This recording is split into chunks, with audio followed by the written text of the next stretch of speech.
Assalamualaikum warahmatullahi wabarakatuh. Halo teman-teman semua, berjumpa lagi dengan Bu Ita, masih di mata pelajaran matematika kelas 9. Oke, hari ini kita akan melanjutkan bab kemarin di kekongruenan dan kesebangunan di pertemuan yang kedua. Yuk, silakan disiapkan buku catatannya. Sebelum kita mulai pembelajaran kita hari ini, mari kita awali dengan baca ta'awudz dan basmalah.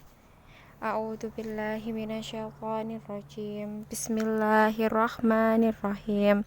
Semoga Allah selalu melindungi kita dan semoga kita diberikan kepahaman ilmu serta ilmu yang bermanfaat. Amin.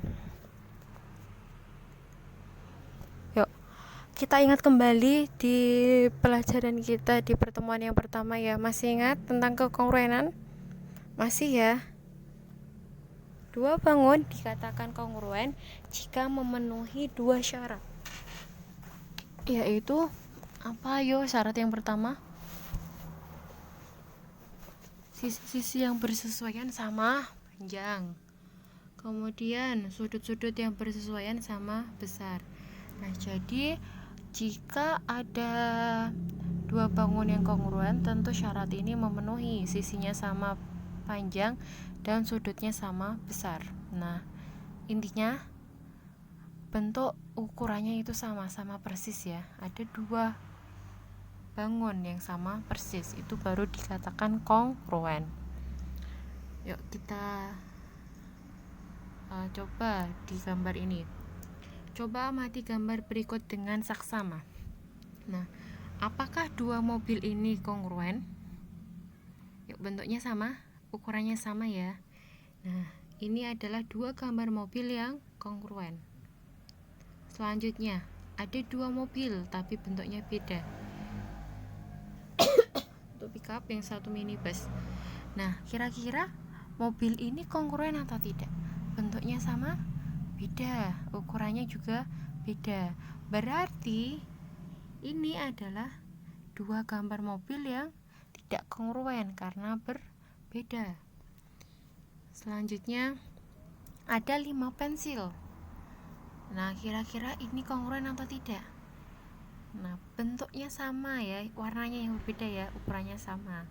Nah, berarti ini adalah bentuknya sama, ukurannya sama, berarti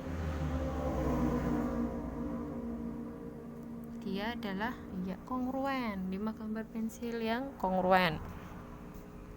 Selanjutnya ada kursi. Dua kursi ini kongruen atau tidak? Ya, betul, kongruen. Sama ya, cuma beda coraknya. Nah, ini dua gambar kursi yang kongruen. Selanjutnya ada dua kursi. Nah, bentuknya sama? Bentuknya sama, tapi ukurannya yang berbeda. Sama-sama biru, bentuknya juga seperti itu, tapi ukurannya berbeda. Yang satu besar, yang satu kecil. Berarti dia kongruen atau tidak? Ya, tidak. Ini adalah dua gambar kursi yang tidak kongruen karena berbeda ukurannya. Selanjutnya ada gambar pensil biasa sama pensil mekanik. Nah, kira-kira ini kongruen atau tidak? Bentuknya berbeda? Berbeda, ukurannya juga berbeda. Berarti ini adalah dua gambar pensil yang tidak kongruen. Nah, bisa ya membedakan mana yang kongruen dan mana yang tidak kongruen. Selanjutnya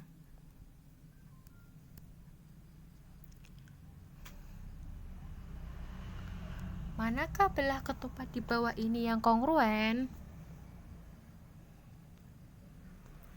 Ada 3 belah ketupat A, B, C. Nah, mana kira-kira yang kongruen? Kita perhatikan yang A.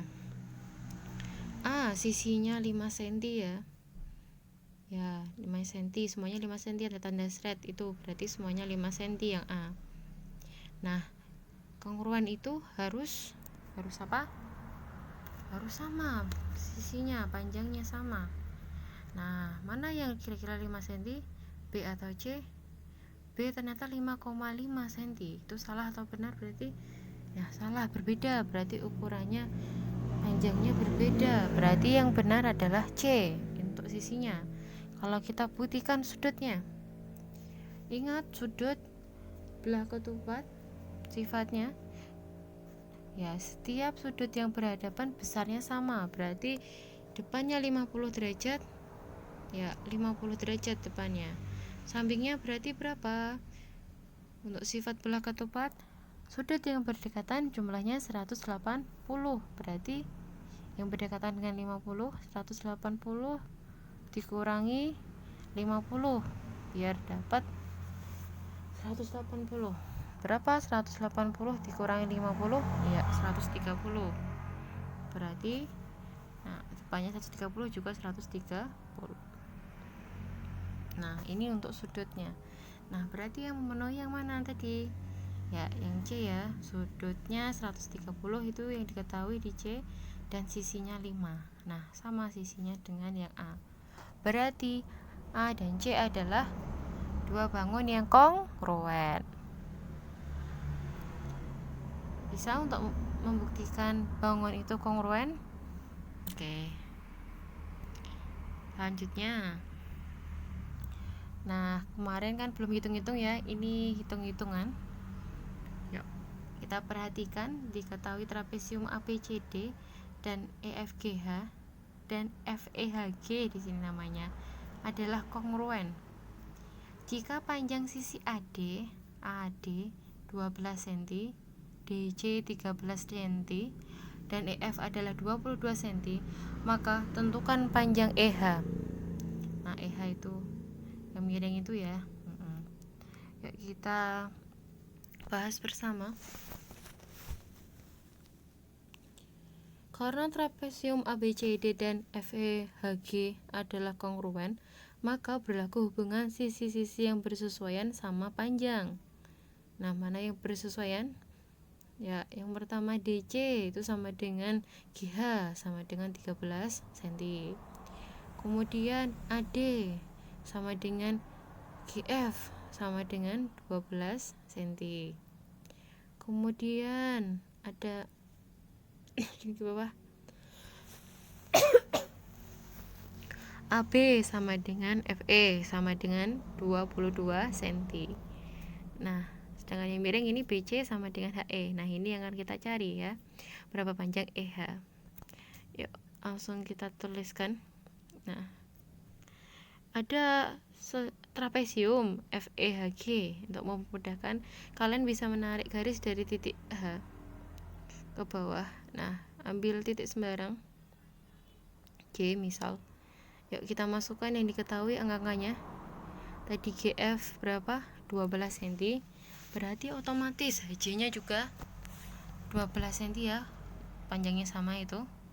Ya, kemudian HG panjangnya 13 cm. Berarti ke bawah GF-nya itu ukurannya sama ya, GF 13 cm. Nah, EJ berapa? Kalau EF-nya 22, berarti EJ-nya 22 dikurangi 13, yaitu 9 cm. Nah, untuk mencari EH, kita bisa menggunakan rumus Pythagoras dengan menggunakan segitiga EJH ya, EJH. Nah, masih ingat nggak rumus dari Pythagoras? Masih? Di kelas 8 ya, rumus Pythagoras yaitu C kuadrat sama dengan A kuadrat ditambah B kuadrat. C itu yang miring ya, yang paling miring. Itu tambahan dari sisi kuadrat lainnya ya. Yuk. Yang di sini yang miring namanya apa? Namanya HE. Berarti HE kuadrat itu sama dengan EJ kuadrat ditambah HJ kuadrat.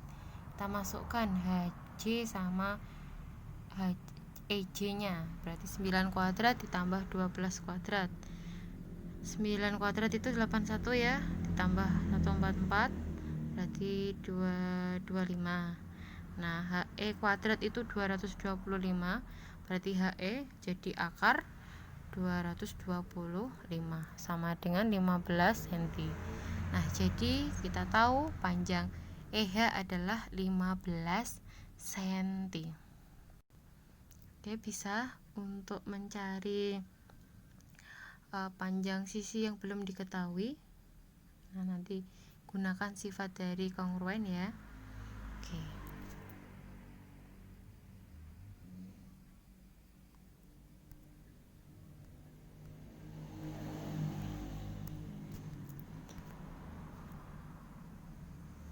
Untuk tugas hari ini yaitu mengerjakan latihan soal.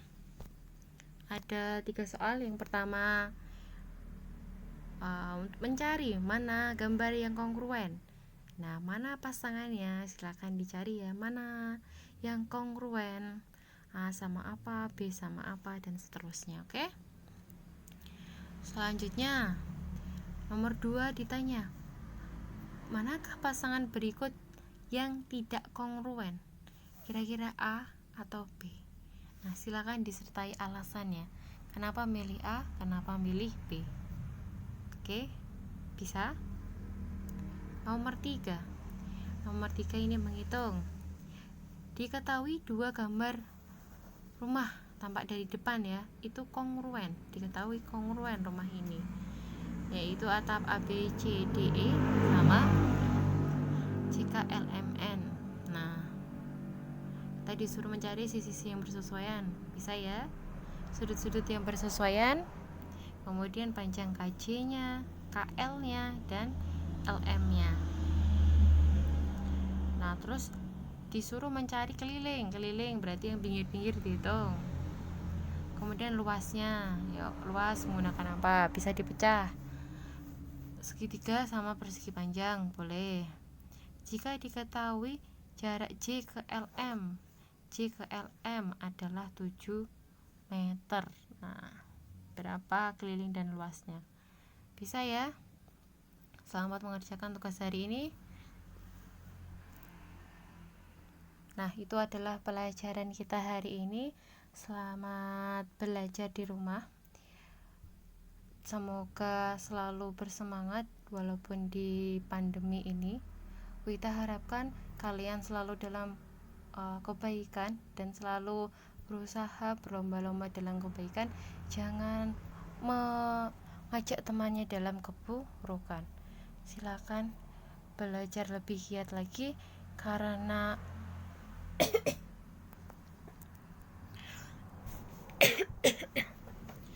penuntut ilmu itu hukumnya wajib bagi semuanya dan balasannya adalah surga. Selamat belajar, selamat menuntut ilmu. Sekian dari Bu Ita. Wassalamualaikum warahmatullahi wabarakatuh.